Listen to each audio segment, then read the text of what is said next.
Bismillahirrahmanirrahim. Assalamualaikum warahmatullahi wabarakatuh. Innal hamdalillah nahmaduhu wa nasta'inuhu wa nastaghfiruh wa na'udzu billahi min syururi anfusina wa min sayyiati a'malina may yahdihillahu fala mudhillalah wa may yudlil fala hadiyalah. Asyhadu an la ilaha illallah wahdahu la syarikalah wa asyhadu anna Muhammadan abduhu wa rasuluh. Allahumma salli ala Muhammad wa ala ali Muhammad kama sallaita ala Ibrahim wa ala ali Ibrahim wa barik ala Muhammad wa ala ali Muhammad kama barakta ala Ibrahim wa ala ali Ibrahim fil alamin innaka Hamidum Majid. Amma ba'du fa ya ayyuhal hadirun ittaqullah kama qala Allah ta'ala fil Qur'anil Karim. A'udzu billahi minasyaitonir rajim. Bismillahirrahmanirrahim. Ya ayyuhallazina amanu taqullaha haqqa tuqatih wa la tamutunna illa wa antum muslimun. Wahai orang-orang yang beriman, bertakwalah kepada Allah dengan takwa yang sebenar-benarnya dan janganlah kalian meninggal kecuali dalam keadaan Islam. Wa qala ta'ala yudhan Ya ayyuhallazina amanu la tuqaddimu baina yadayillahi wa rasulih wattaqullah innallaha sami'un alim. Wahai orang-orang yang beriman, janganlah sekali-kali kalian mendahului Allah dan Rasul-Nya, dan bertakwalah kepada Allah, sesungguhnya Allah Maha mendengar lagi Maha mengetahui.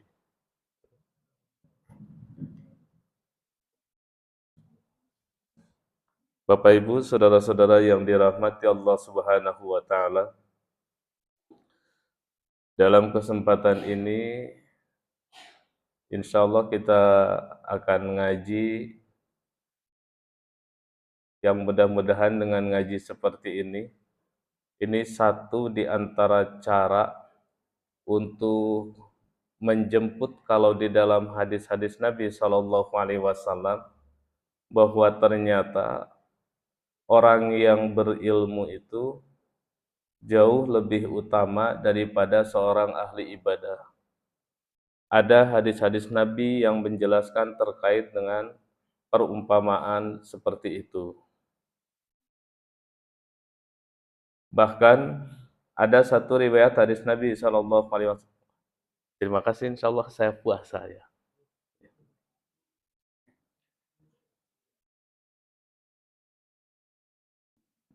Jadi ada dalam satu riwayat hadis Nabi SAW yang dimana ada di dalam masjid itu orang yang beribadah, yang sedang melaksanakan sholat, kemudian juga ada orang yang sedang tidur.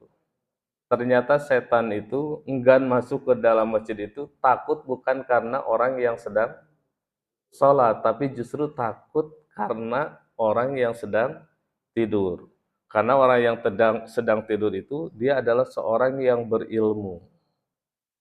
Jadi dalam riwayat itu dikatakan, ini kalau membangunkan orang yang sedang tidur tadi, sama saja seperti membangunkan singa yang sedang tidur. Nah, ini menunjukkan bahwa orang yang berilmu itu lebih utama daripada orang yang beribadah, kata Rasulullah SAW. Nah, tentu Bapak Ibu hadirin yang dirahmati Allah Subhanahu wa taala, hadis seperti itu harus kita pahami secara utuh. Orang yang berilmu itu tidak hanya sekedar luas pemahamannya saja, tidak hanya sekedar punya ilmu saja, tapi miskin amal.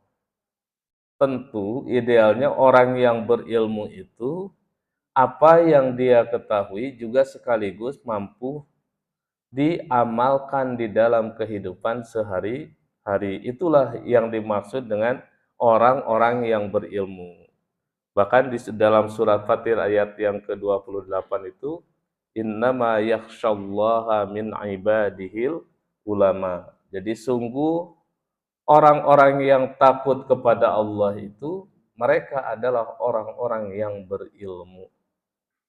Maka bisa dipastikan orang yang berilmu, yang diklaim oleh hadis-hadis Nabi tadi, yang menjadikan setan itu takut kepada orang yang berilmu tadi, maka dia adalah orang yang berilmu tersebut takut kepada Allah. Makanya tidak mungkin kalau seperti itu orang tersebut berilmu, lalu miskin, amalnya gak mungkin.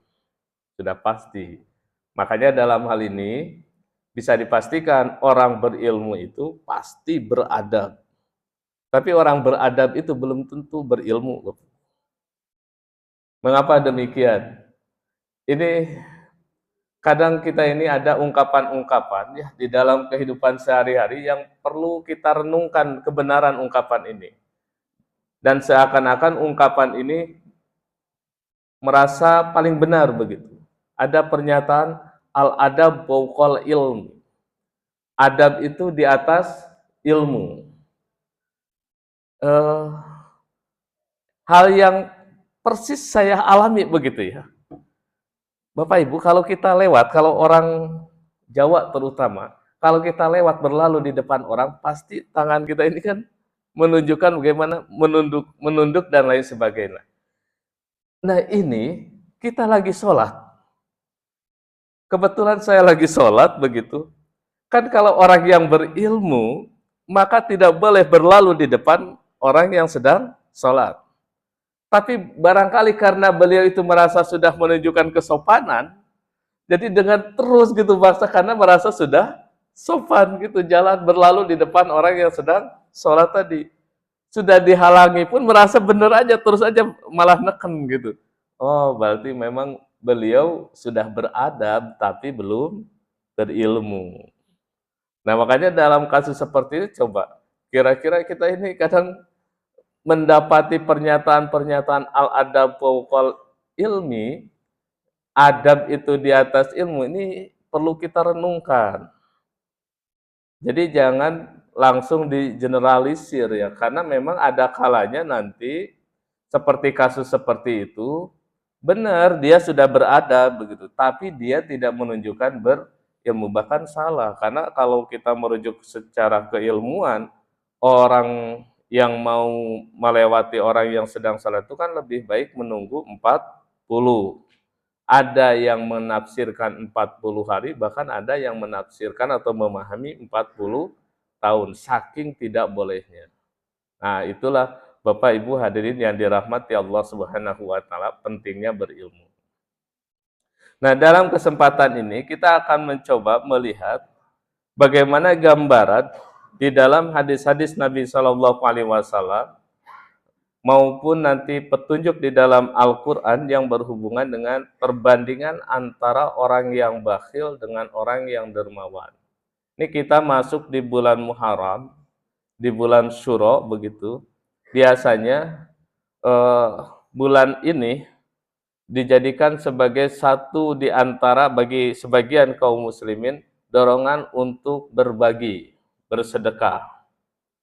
Ada orang yang bersedekahnya pas, sedekahnya kepada fakir, miskin, anak yatim. Bahkan ada orang yang sedekah bumi. Nah, ini kurang pas begitu. Jadi ada yang memang sesuai dengan petunjuk ayat-ayat Al-Quran dan hadis Nabi Shallallahu alaihi wasallam, juga ada yang tidak sesuai. Makanya ma'asyiral muslimin yang dirahmati Allah Subhanahu wa taala, ya dengan cara ngaji kita seperti inilah kita akan tahu mana yang tepat, yang sesuai dengan petunjuk ajaran agama kita, mana yang tidak sesuai. Nah, di dalam hadis Nabi Shallallahu alaihi wasallam, Rasulullah Shallallahu alaihi wasallam, daraba Rasulullah Shallallahu alaihi wasallam masalal bakhil wal mutasaddiq kama sali rajulaini alaihi majubbatani min hadidin qad itturat aydihima ila sadijihima wa tarakihima fajalal mutasaddiqu kullama tasaddaqa bisadaqatin in basyatat anhu hatta taksha anamilahu wa tafwa atharahu wa jalal bakhil kullama hamma bisadaqatin qalasat wa khadat kullu halqati bimakaniha. Nah, dalam riwayat ini Rasulullah Shallallahu Alaihi Wasallam itu memberikan perumpamaan antara orang yang bakhil dan orang yang dermawan.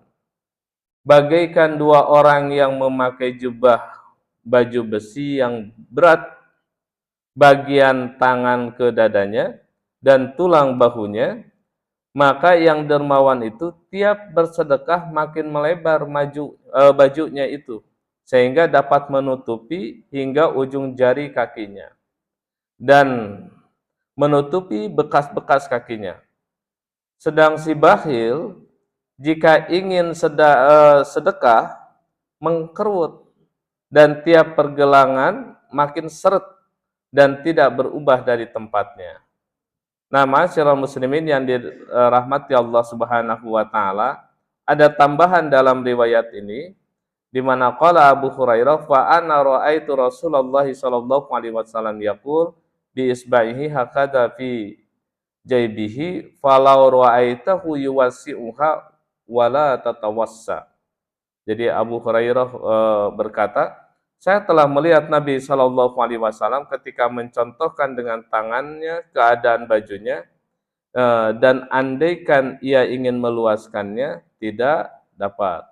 Nah, ma'asyiral muslimin yang dirahmati Allah Subhanahu Wa Taala, ini perumpamaan antara orang yang bakhil dan orang yang dermawan. Nah, orang yang dermawan itu diibaratkan kalaupun pakai baju besi, ya pastinya kan tidak akan melar kalau baju besi. Ternyata bagi yang dermawan itu justru malah semakin melar. Nah, beda kalau orang yang bakhil. Kalau orang yang bakhil itu justru semakin seret. Makanya kan gambarannya dalam kehidupan sehari-hari, orang yang bakhil itu kalau orang Sunda biasanya gini, ya ini orang bakhil. Karena nutup gitu ya. Beda dengan orang dermawan terbuka. Nah, disitulah Bapak Ibu hadirin yang dirahmati Allah Subhanahu wa taala perumpamaannya. Jadi dalam hal ini ada di antara hadis-hadis Nabi Shallallahu Alaihi Wasallam yang nanti bisa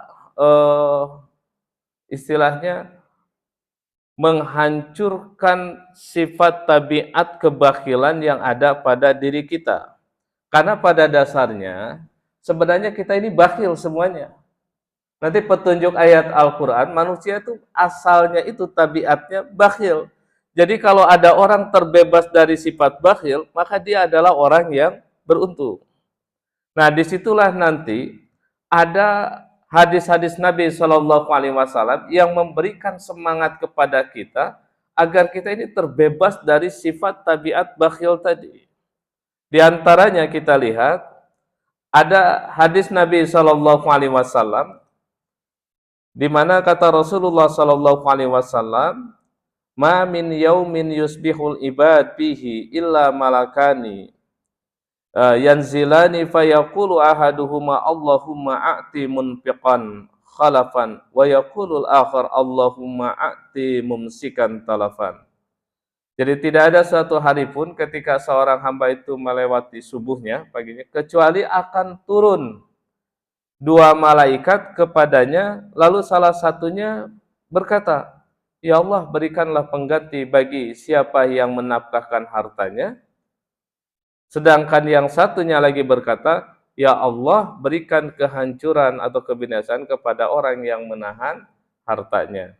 Nah, hadis ini, Bapak Ibu hadirin yang dirahmati Allah, kadang jadi semangat sedekah pagi, katanya begitu. Ini biasanya berangkat dari hadis ini. Karena memang ada doa yang disampaikan oleh malaikat minta pengganti bagi orang yang mau berinfak, sementara minta kehancuran bagi orang yang bakhil. Kemudian ma'asyiral muslimin yang dirahmati Allah Subhanahu wa taala, hadis-hadis seperti ini bagi orang yang benar-benar artinya sudah terbebas dari sifat bakhil, mudah begitu. Tapi bagi orang yang belum terbebas dari sifat bakhil, hadis seperti ini ya hanya akan berlalu begitu saja, gak ada dampaknya. Karena Bapak Ibu hadirin yang dirahmati Allah Subhanahu wa taala, orang itu pelit atau tidak, bakhil atau tidak bisa diukur dari milik hartanya. Tidak bisa kita ukur dari kepemilikan hartanya. Karena belum tentu orang yang kaya raya itu dia dermawan, belum tentu. Dan begitu pula sebaliknya, belum tentu orang yang nggak punya itu juga misalkan bakhil, enggak. Bahkan boleh jadi orang yang nggak punya itu sebenarnya punya sifat lebih dermawan. Makanya hadis-hadis seperti ini akan menjadi satu di antara dorongan bagi orang yang kebetulan diberikan oleh Allah kelapangan rezeki untuk mengeluarkan dari sebagian rezekinya. Tentu Bapak Ibu hadirin yang dirahmati Allah Subhanahu wa taala, kalaupun misalkan di bulan Muharram ini kita banyak menjadi satu di antara dorongan untuk bersedekah, tidak hanya sekedar di bulan Muharram saja, kita bisa melanjutkan di bulan-bulan berikutnya. Kemudian ma'asyiral muslimin yang dirahmati Allah Subhanahu wa taala, kita ini jangan sampai terlambat dalam bersedekah. Karena nanti akan ada ayat Al-Qur'an yang menjelaskan pentingnya bersedekah itu, bahkan bisa jadi lebih dari sekedar melaksanakan sholat ya. Ketika orang itu sudah dihadapkan dengan kematian, yang kebetulan dia diamanahi tentang rezeki. Nah makanya dalam hal ini, Bapak Ibu hadirin yang dirahmati Allah Subhanahu wa taala, gunakan dalil-dalil seperti ini sebagai pendorong bagi kita semua untuk mau bersedekah. Karena kelak para ulama itu menyampaikan begini, ada orang yang hidupnya itu di dunianya kaya raya, tapi sebenarnya dia itu miskin. Makanya nanti di akhirat itu ada orang yang akan Allah hisab, dia dengan hisaban orang kaya, tapi ketika di dunianya dia gaya hidupnya miskin, tapi sebenarnya dia kaya raya. Yang seperti apa itu? Ya orang bakhil itu. Karena orang bakhil itu biasanya Bapak Ibu, jangankan untuk orang lain, bahkan untuk diri sendiri saja, itu susah.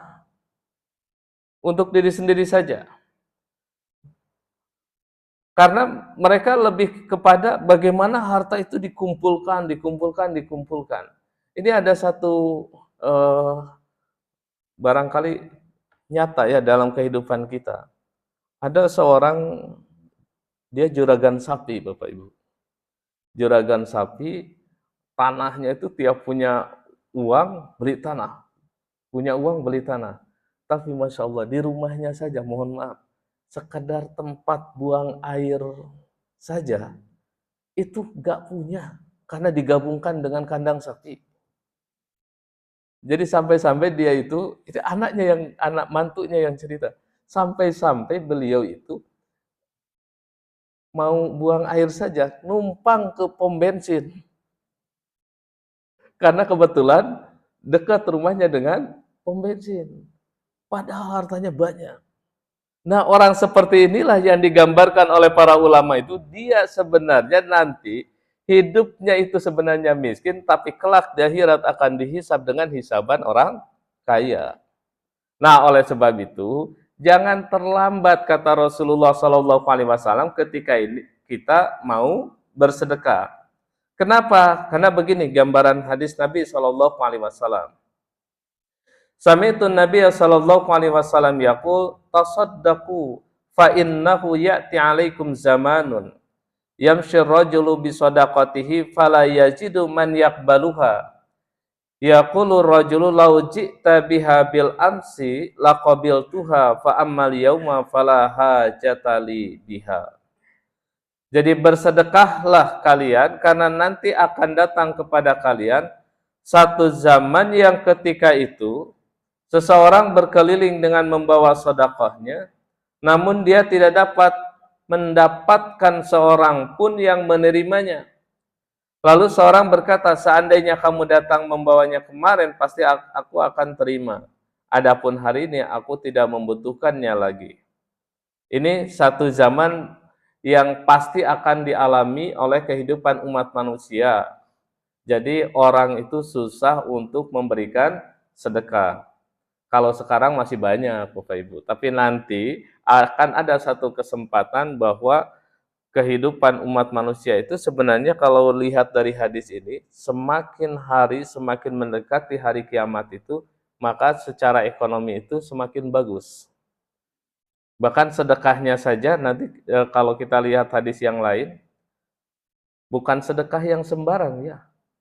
Jadi kalau dalam riwayat Sahih Bukhari yang lainnya, kata Rasulullah Shallallahu Alaihi Wasallam, la ya'tiyanna 'alan nasi zamanun yatupur rajulu fihi bisadaqah minaz zahabi summa la yajidu ahadan ya'khudhuha minhu wa yura rajulul wahid yatba'uhu arba'una imra'at yaludna bihi min qillatir rijal wa kasratin nisa.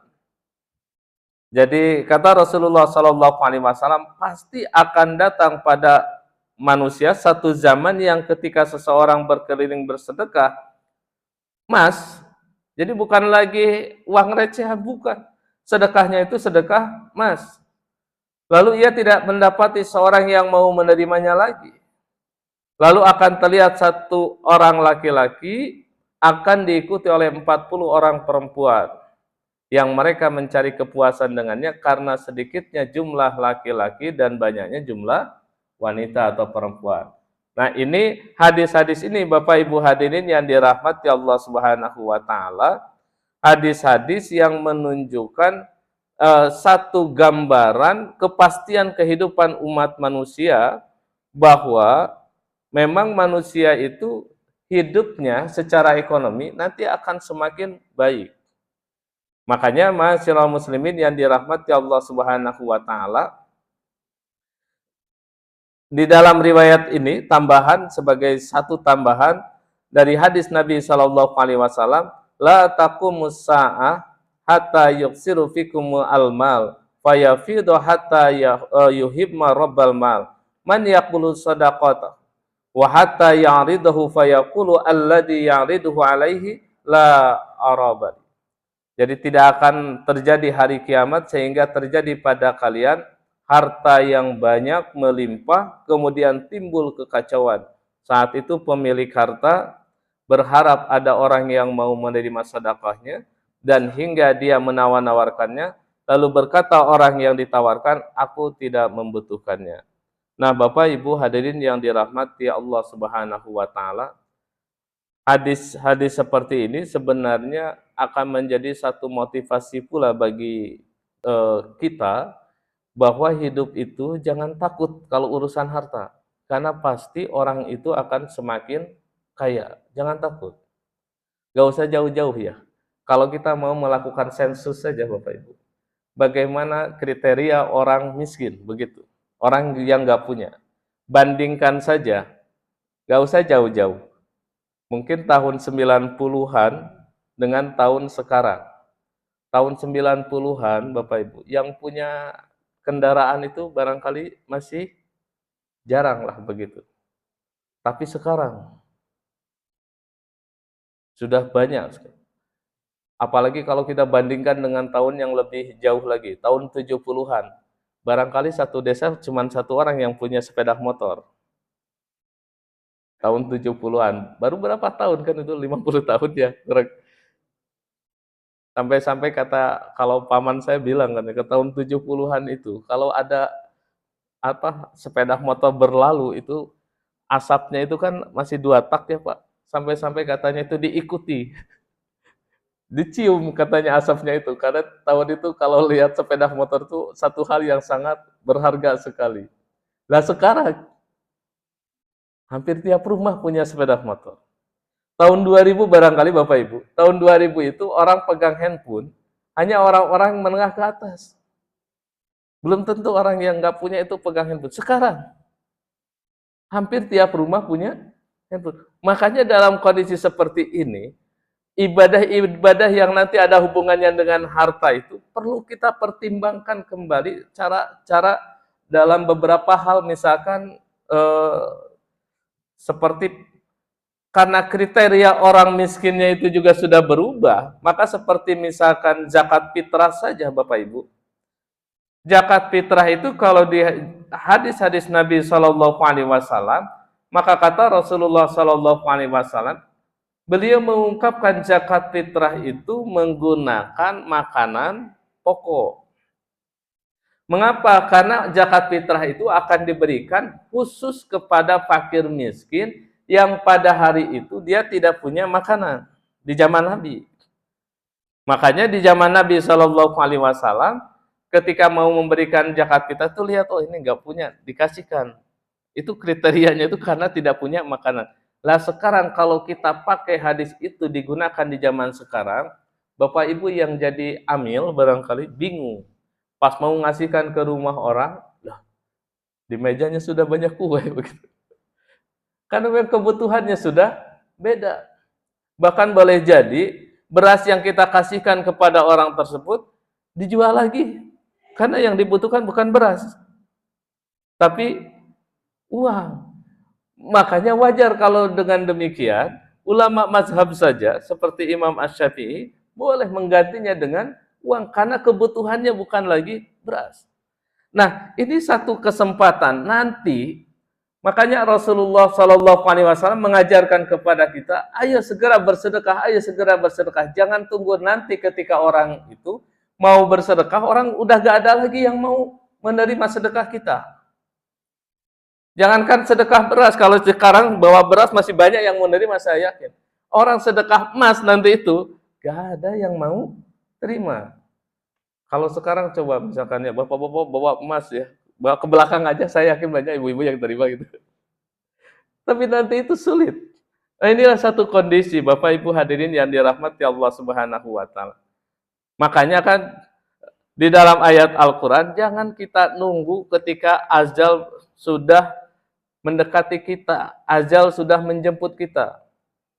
Dan bagi orang itu kan laula akhartani ila ajalin qarib fa asaddaqu wa akum minas shalihin. Jadi ketika ajal itu sudah menjemput kita, maka orang itu akan memohon kepada Allah, ya Allah tangguhkanlah sebentar saja. Untuk apa? Untuk bersedekah dan aku akan menjadi orang yang soleh, begitu. Mengapa bersedekah? Ini beratnya orang yang punya harta, lalu harta itu tidak pernah disedekahkan di jalan Allah Subhanahu wa taala. Berat pertanggungjawabannya kelak di akhirat. Orang yang nggak punya itu, Bapak Ibu hadirin yang dirahmati Allah Subhanahu wa taala. Ada hadis-hadis Nabi Shallallahu alaihi wasallam, kalau dia itu memang nggak punya, istilahnya nyari hari ini, habis hari ini juga, karena masih banyak saya kira di masyarakat kita itu yang seperti itu. Nyari hari ini, habis hari ini pula.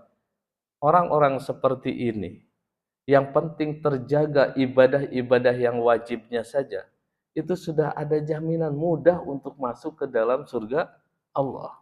Nah, sementara orang-orang yang punya ini, punya itu, dan lain sebagainya, beratnya luar biasa pertanggungjawaban di akhirat kelak. Apa?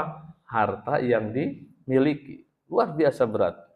Makanya wajar Rasulullah Shallallahu Alaihi Wasallam saja sampai-sampai mengajarkan kepada kita semua, ayo bersedekah, jangan tunggu nanti begitu.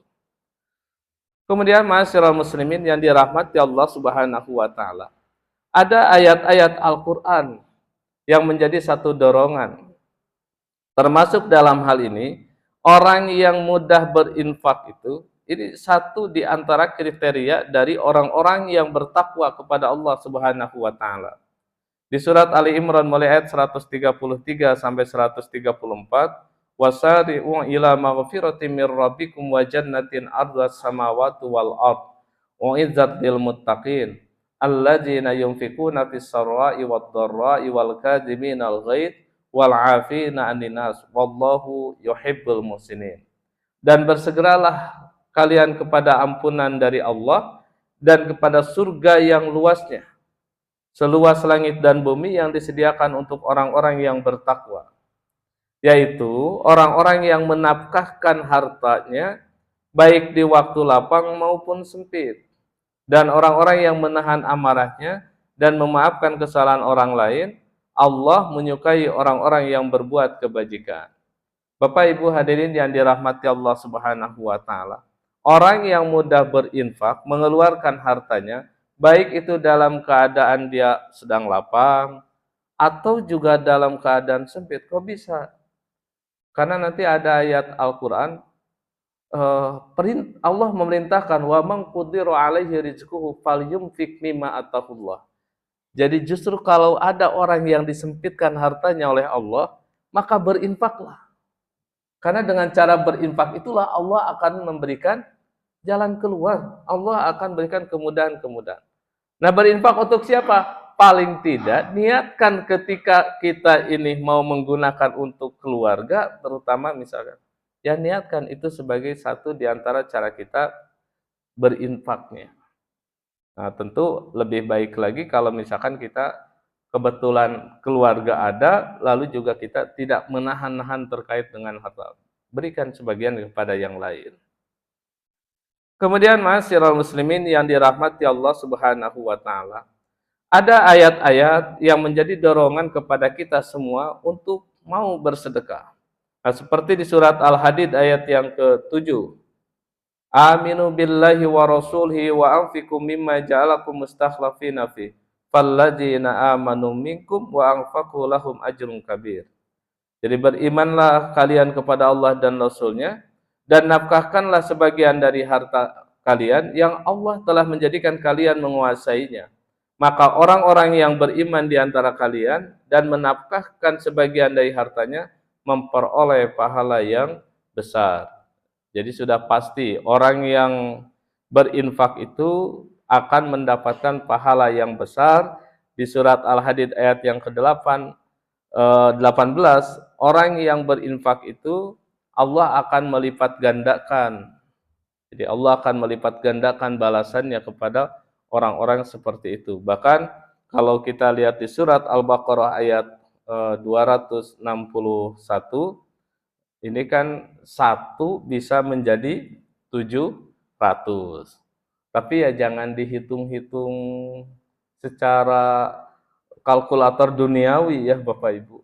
Kita mengeluarkan 1000, berarti nanti kembalinya 700.000. Lah kita sudah mengeluarkan infak tapi kok belum kembali begitu. Nah, jangan dihitung-hitung begitu. Karena ternyata cara Allah menggantikan apa yang kita keluarkan itu banyak.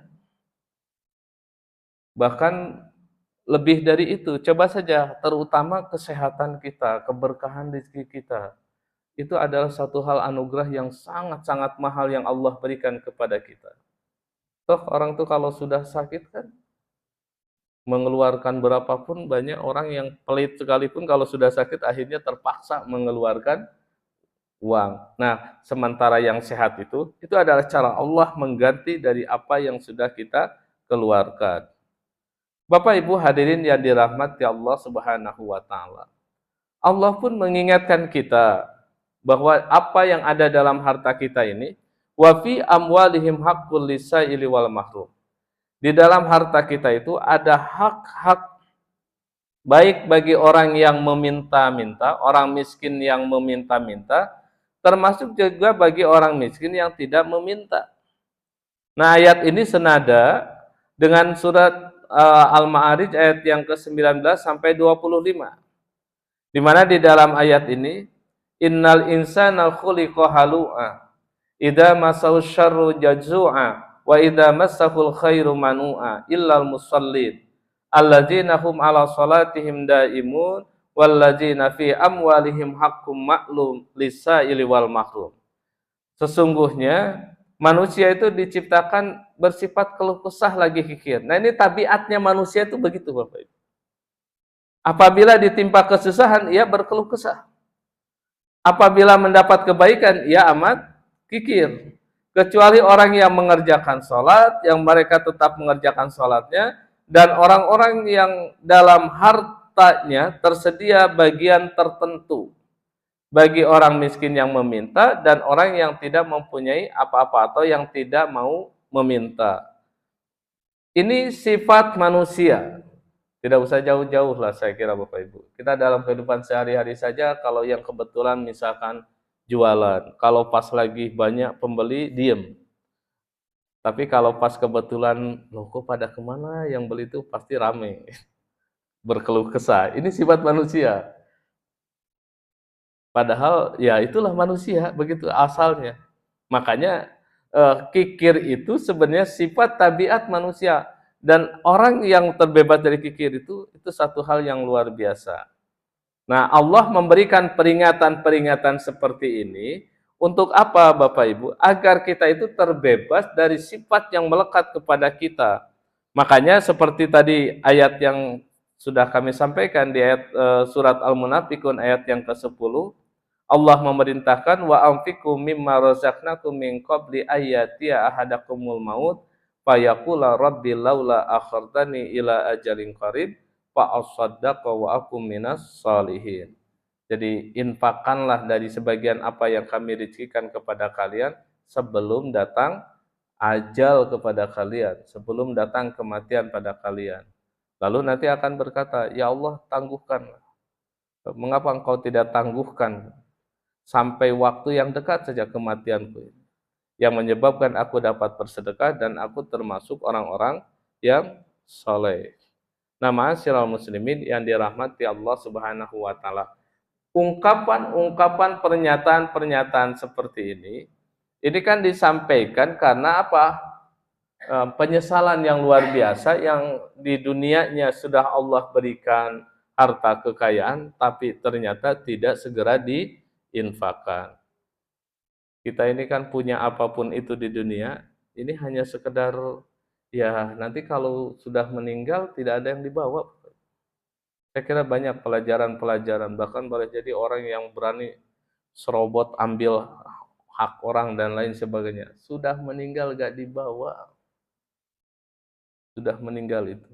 Makanya Allah mengingatkan, jangan-jangan Bapak Ibu, harta yang menyelamatkan kita itu justru harta yang selama ini kita keluarkan itu yang hanya bagian kecil saja. Dan Allah mengingatkan kepada kita, di dalam harta kita itu ada bagian tertentu untuk kita berikan kepada mereka yang meminta-minta ataupun yang tidak meminta-minta. Karena ada saudara-saudara kita itu ketika dia gak punya, akhirnya dia minta. Tapi ada juga di antara saudara-saudara kita itu yang dia itu ifah. Ifah itu pandai menjaga kehormatannya, tidak minta-minta. Makanya dalam hal ini, kepo itu penting Bapak Ibu dalam Islam. Dalam hal ini. Jadi ingin tahu orang itu bukan untuk menjelek-jelekan, bukan. Tapi karena memang ada saudara kita itu yang kebetulan misalkan tidak mampu. Jangan salah Bapak. Di dalam kehidupan dunia sekarang ini cepat sekali perubahan-perubahan itu. Jadi jangan kira orang yang misalkan tinggal di di komplek perumahan dan lain sebagainya itu nyaman-nyaman saja, belum tentu. Apalagi mereka yang kebetulan kena PHK. Maka kalau kita tidak punya perhatian, bisa saja kita punya anggapan mereka tenang-tenang saja. Padahal boleh jadi dia sudah gak punya apa-apa. Hanya kebetulan aja dia tidak suka minta. Nah, disitulah pentingnya perhatian kita. Nah, untuk apa? Memberikan dari sebagian harta yang kita miliki. Bahkan Bapak Ibu hadirin yang dirahmati Allah Subhanahu wa taala, termasuk saya kira sekarang ini kan ada pola-pola manajemen keuangan masjid dan lain sebagainya. Ini luar biasa. Apa yang telah diberikan misalkan pembelajaran-pembelajaran dari masjid-masjid yang sudah sangat baik itu pengelolaannya bukan hanya sekedar untuk kegiatan-kegiatan sifatnya ibadah di masjid saja, tapi juga mampu menyelamatkan kehidupan ekonomi masyarakat yang ada di sekitar masjid. Ini adalah satu hal yang luar biasa dan patut dicontoh. Daripada misalkan kadang kita ini miris ya, kalau mendengar misalkan di satu desa, di kampung, di masjid, kita kalau mendengar pengumuman hari Jumat itu infak masih tersimpan sampai ratusan juta. Tapi tempat sholat saja, karpet aja, nggak nyaman sama sekali Bu itu. Masjidnya bagus itu. Oh berarti yang mengelola masjidnya belum bisa begitu. Tapi ketika diumumkan itu ya amanah kan, dia memang amanah juga, tidak istilahnya tidak digunakan dengan sembarangan uangnya. Makanya kan sampai diumumkan ratusan juta. Tapi sebenarnya yang harus itu benar-benar termanfaatkan, karena bagaimanapun pula orang yang berinfak itu sangat berharap infaknya itu jadi segera termanfaatkan daripada disimpan seperti itu. Sementara misalkan masyarakat di kanan kirinya kesusahan. Nah, masyiral muslimin yang dirahmati Allah Subhanahu wa taala, ada ayat di surat Al-Hasyr. Nah, ini yang menunjukkan bahwa uh, di ayat ini Allah Subhanahu wa taala menegaskan, walladzina tabawwa'ud dara wal imana min qablihim yuhibbuna man hajara ilaihim wala yajiduna fi sudurihim hajatan mimma utu wa yu'siruna ala anfusihim walau kana bihim khassasah wa may yuqasuha nafsihi faulaika humul muflihun. Dan orang-orang yang menempati kota Madinah dan telah beriman, yaitu kalangan Ansor, sebelum kedatangan mereka kaum Muhajirin, mereka mencintai orang yang berhijrah kepada mereka dan mereka tiada menaruh keinginan dalam hati mereka terhadap apa-apa yang diberikan kepada mereka, orang-orang Muhajirin. Dan mereka mengutamakan orang-orang Muhajirin atas diri mereka sendiri, sekalipun mereka memerlukan apa yang mereka berikan. Dan siapa yang dipelihara, wa mayyuqasuha, siapa yang dipelihara dirinya dari sifat kekikiran, faulaika humul muflihun. Itulah mereka orang-orang yang beruntung. Bapak Ibu hadirin yang dirahmati Allah Subhanahu wa taala. Nah, inilah ayat Al-Qur'an yang menjelaskan bahwa sebenarnya sifat kikir itu sifat tabiat yang melekat kepada kita dan semua punya sifat kekikiran itu. Bahkan kita ini kalau kita melihat ayat ini, nanti ada memang hadis Nabi Shallallahu Alaihi Wasallam, sodakoh terbaik itu kan kepada keluarganya. Di dalam hadis-hadis Nabi Shallallahu Alaihi Wasallam. Nanti kalau orang itu mempolitisir hadis itu, dijadikan alat untuk bakhil, bahkan bisa jadi bapak-bapak mau sedekah nanti sama ibunya ditolak. Jangan, atau dilarang ya. Jangan sedekahkan, sedekah itu yang paling baik kepada istrinya dulu, kepada keluarganya dulu. Nah, sebenarnya kalau ayat ini menunjukkan bagaimana sikap orang Ansor kepada Muhajirin. Walaupun sebenarnya diri dan keluarganya butuh, maka ketika lihat orang lain yang lebih membutuhkan, maka dia keluarkan untuk orang lain itu. Nah, itulah cara orang terbebas dari sifat bakhil. Tapi kalau kita masih ngurusi, pentingkan dulu keluarga. Ini nggak bakalan pernah puas Bapak Ibu. Kalau kita ini masih ngurusi keluarga, dan kita bisa jadi nggak bakalan punya semangat untuk berbagi dengan orang lain. Mungkin orang itu kalau orang terbebas dari sifat bakhil, ketika misalkan mau beli pakaian saja, ini beli pakaian sekian, maka orang akan berpikir seandainya kita beli pakaian yang mahal pun sebenarnya bisa begitu. Tapi daripada beli pakaian yang mahal, mendingan biasa, sebagiannya kita bisa berbagi dengan orang lain. Nah, orang-orang seperti itulah sebenarnya dia yang sudah belajar untuk membebaskan dirinya dari sifat bakhil. Sementara orang yang ingin menguasai hartanya hanya untuk diri dan keluarganya saja, boleh jadi yang begini-begini ini adalah orang-orang yang belum terbebas dari sifat bakhil. Bapak Ibu hadirin yang dirahmati Allah Subhanahu wa taala. Misalkan ketika orang itu mau berkurban saja, orang itu kalau masih berpikir saya masih banyak keperluan dan lain sebagainya, dijamin gak bakalan pernah berkurban. Kalau masih berpikir saya masih ada keperluan yang lain. Tapi orang kalau memang sudah terbebas dari sifat bakhil, saya harus keluarkan. Karena itu ada bagian orang lain terhadap harta yang Allah berikan kepada kita. Maka akan semakin mudah kita ini membebaskan diri kita dari sifat bakhil yang melekat pada setiap umat manusia, termasuk pada kita semua. Masyiral muslimin yang dirahmati Allah Subhanahu wa taala. Kemudian eh, di surat Al-Isra ayat yang ke-100, Qul law antum tamlikuna khazaina rahmati rabbi idzal la amsaktum khasyata al-infaqi wa kana al-insanu qatura. Katakanlah kalau seandainya kamu menguasai perbendaharaan-perbendaharaan rahmatku, niscaya perbendaharaan itu kamu tahan. Jadi karena takut membelanjakannya dan adalah manusia itu sangat kikir. Jadi manusia itu eh, dikatakan di dalam ayat ini memang sifat awalnya itu adalah kikir. Keluh kesah, kikir itu adalah sifat-sifat yang ada pada jiwa manusia.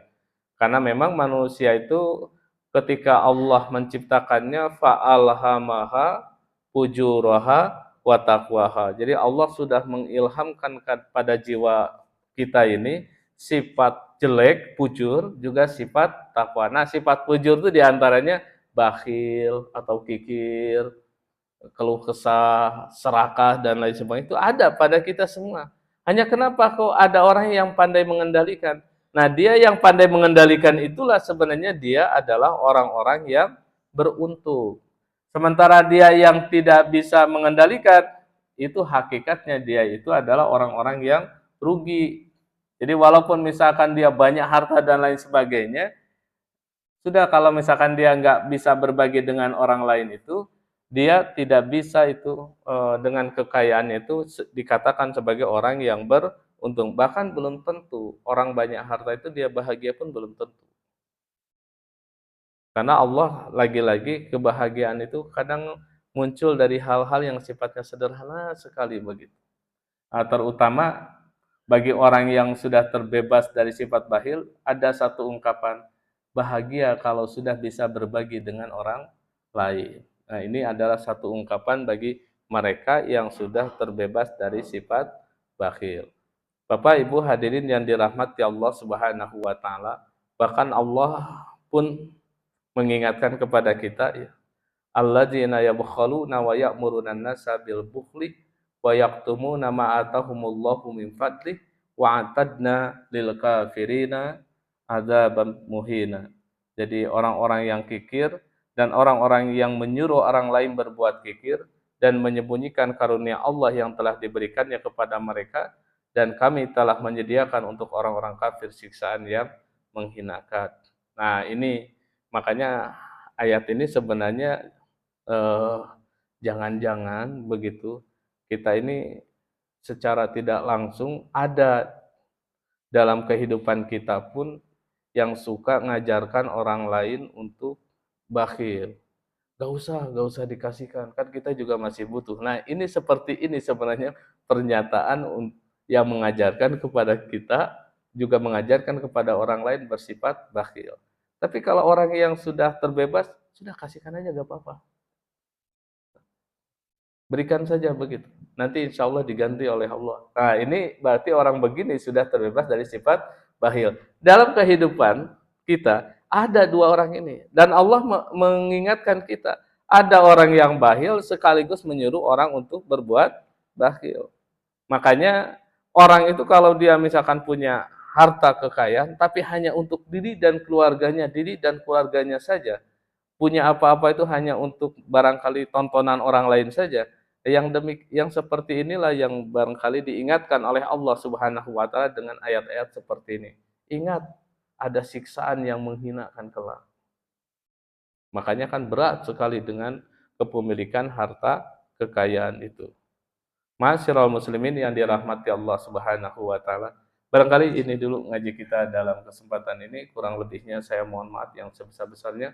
Wallahu a'lam bishawab. Kita akhiri dengan doa kafaratul majlis. Subhanakallah. Alhamdulillah. Assalamualaikum warahmatullahi wabarakatuh.